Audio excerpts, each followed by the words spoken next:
السلام الخوت، بلا مقدمه غادي نهضر لكم على التكتيك ديال نبيل بها اللي جعلنا نخسروا به امام البرازيل اليوم. اخواني الكرام، فيديو مشوق غادي يعجبكم، ما عليكم غير تتبعوا الفيديو حتى الاخر. من الدقيقه الاولى اللي صفر فيها الحكم بان باللي المنتخب المغربي دخل تيران بعقليه مبدله تماما، عقليه ديال فرقه عارفه مزيان قيمه الخصم اللي هو منتخب البرازيل، ولكن في نفس الوقت رافضه ترجع اللور وتسنى شي خطا من البرازيل.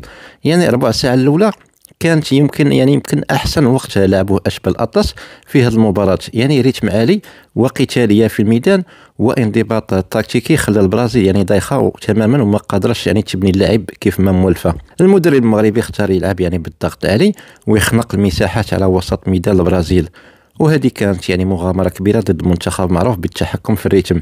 الهدف كان باين، خنقوا البرازيل بكري ويحرموهم من الدخول في الماتش، وفعلا بان المنتخب المغربي فيزيكمون كان هو المكونسونطري وقدر يخلق متاعب للدفاع البرازيلي بفضل التحركات السريعه، خصوصا زياد بها اللي كان ديما كيتحرك وداير صداع للدفاع. ولكن الكره غداره وكتلعب على التفاصيل الصغيره، وخا السيطره كانت مغربيه. لقطه واحده كانت كافيه باش تقلب الماتش. عندهم لاعب جناح بابلو عنده واحد السرعه قويه، خلى الدفاع ديالنا دايخ معاه، وبتمريره للاعب ديال اللي ما زقلهاش وحطها في الشبكه. هذا البيت قلب الموازين، ماشي غير حيت عطى التقدم للبرازيل، ولكن حيت هرس ديك الثقه اللي بداو بها الدراري من مورا البيت.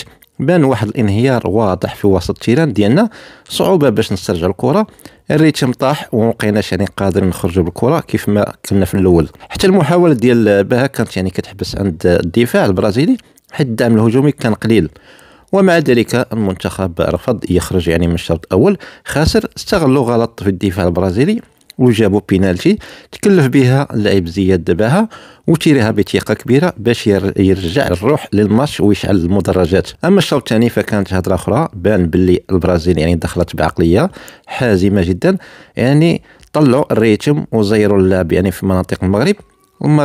المدرب البرازيلي قرا الطرح مزيان ورجع التوازن لفرقته. في المقابل بان المدرب المغربي بحال الا وحل وما لقاش شي حلول باش يهرس ذاك الضغط.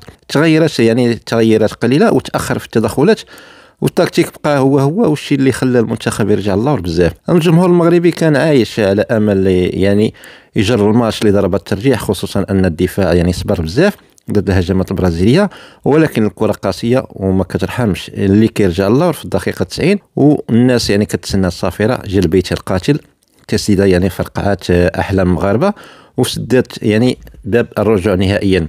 ودابا كيتطرح السؤال اللي كيتسناه كلشي في التعليق: واش الخساره كانت بسبب اختيارات المدرب التكتيكيه ولا اللعابه ما كانوش في نهارهم؟